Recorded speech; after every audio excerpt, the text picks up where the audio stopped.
Bueno, ante todo, muchas gracias a todos por estar aquí en un viernes.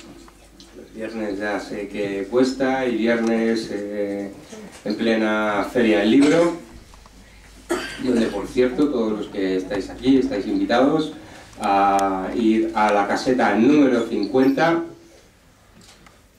caseta del distribuidor Mairisa, pero caseta número 50 de la Feria del Libro, donde no solo Gabriel Monte estará firmando con su novela, también estará Félix Holguín con Senda de Lealtad, estará Carmen Baena con Intoxicados y Tóxicos, y muchos otros autores, y por supuesto Carlos Cue con Una luz del más allá. Caseta número 50 de la Feria del Libro, ahí estarán todos. Bueno, como digo, tengo aquí mi guión, que pues me ha llevado mi tiempo para prepararlo y esas cosas, pero bueno, vamos a ver qué hacemos. Bien, la cuestión es, el libro que presentamos hoy, En la boca del león, es una evolución desde Guardianes del falso Edén, una novela maravillosa, y yo se lo he dicho muchas veces a Gabriel, el único defecto que tenía era que, digamos que el único momento, porque solo hay uno, en el que tiene que explayarse, lo sintetiza demasiado. Quiero decir, cuando los protagonistas deben capturar a un elemento o están muy cerca, cuando llega ese momento todo pasa de un plumazo, ¿no? Quizá ese era su defecto. Él me justificaba y me decía, pero es que cuando esas cosas ocurren es que son así. O sea, puede haber todo un equipo detrás trabajando, y cuando llega el momento y cuando todo está solucionado, entonces en cuestión de minutos, horas, días, todo desaparece, ¿no? Entonces, en ese sentido lo acepté. Respecto a eso, En la boca del león no ocurre. O sea, todo es muy metódico, es muy literario.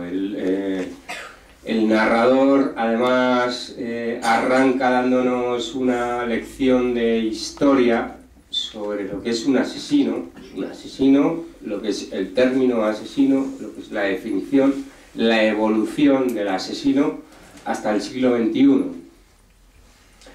Y ahí creo que es muy bonito, ¿no? Porque, en cierto modo, siendo una novela policíaca, es una novela muy didáctica. Llamémosle así, quiero decir. No es una novela ni para niños, ni para jóvenes, ni mucho menos. Pero yo he aprendido muchísimo, ¿no? Mientras leía y corregía el texto, bueno, asesino, no sé qué, sicario, ¿qué es un sicario? Un asesino. Entonces, he disfrutado conociendo la evolución de la terminología hasta los tiempos actuales, ¿no? Luego es una novela que tiene una gran crítica de la corrupción, ¿no? La corrupción a todos los niveles. En este caso hablamos de los banksteres o bankster y de los conseguidores. Bankster es una mezcla entre banquero y gángster, un término que entre 1929 y 1931, en pleno crash de la bolsa de Nueva York, cuando toda la economía se va al garete, pues aparece en una serie no sé cómo llamarlos, de seres que se aprovechan de todo lo que está ocurriendo para beneficiarse, ¿no? Y luego están los conseguidores que, bueno, pues eso, como muy bien digo en el prólogo, por cierto, he aprovechado a la que leía y revisaba el texto para escribirle un pequeñísimo prólogo Los conseguidores son esos intermediarios que están, bueno, pues entre el banquero corrupto que tiene todo el dinero para blanquear y el populacho y a la vez el terreno, ¿no? O sea, realmente los conseguidores son los que se llevan la peor parte, porque ahí nadie pierde, salvo el conseguidor, el que entrega el bocadillo, y el bocadillo no es un bocadillo de chorizo, ni de lomo, ni de panceta. El que entrega el bocadillo es un sobre con 1 millón de euros, 5 millones de euros o 50 millones de euros a cambio de, pues eso, digamos que de un blanqueo de dinero o un trapicheo para que las dos partes ganen.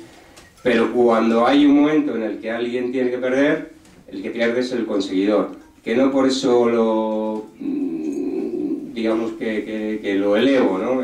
El conseguidor es otra parte de la corrupción a la que estamos tan acostumbrados que bueno, que se nos hace casi algo ordinario, ¿no?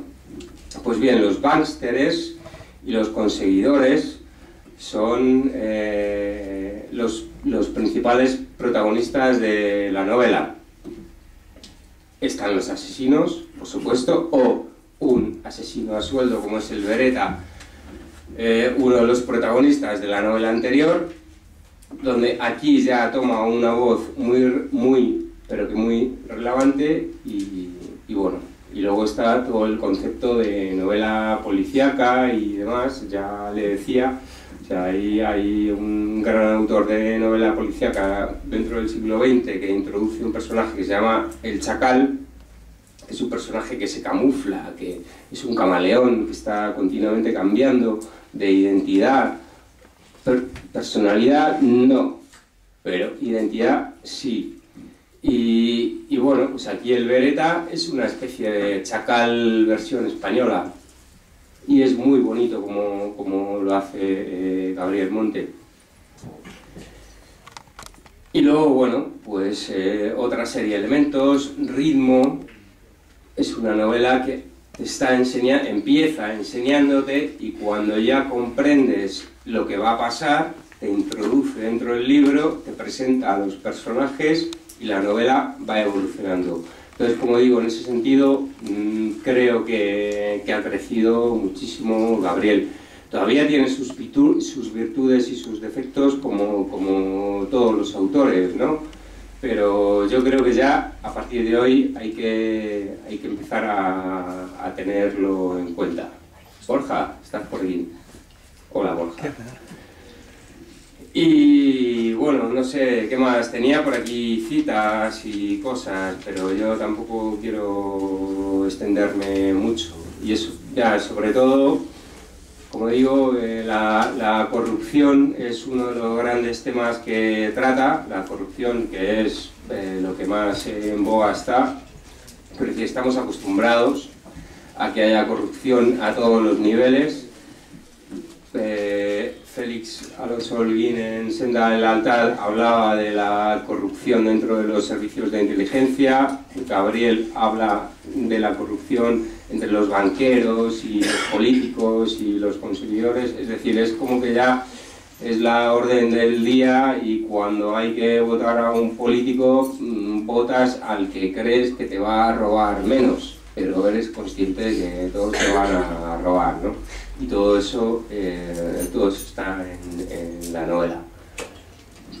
Y bueno, pues no sé, bueno, por mi parte tampoco me voy a enrollar mucho más, porque somos aquí varios en la mesa, y eso, insisto, he disfrutado muchísimo escribiendo el prólogo, porque es una novela que me ha enseñado cosas, términos, conceptos que yo hasta entonces no conocía, y en ese aspecto pues ole, le doy las gracias a Gabriel, ¿no?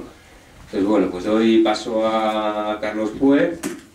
Carlos Cue es exdirector del periódico Ya,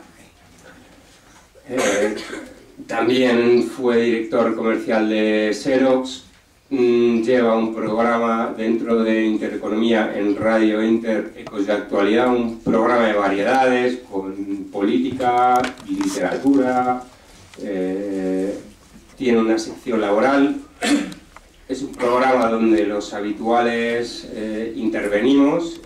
Es un programa que a día de hoy tiene una gran audiencia y bueno, pues es desde luego un honor que Carlos esté aquí con nosotros y que os cuente un poco su experiencia con Gabriel Monte y bueno, a lo largo por lo menos del último año, que es cuando nos conocemos, y ya está. Y no digo nada más. Gracias.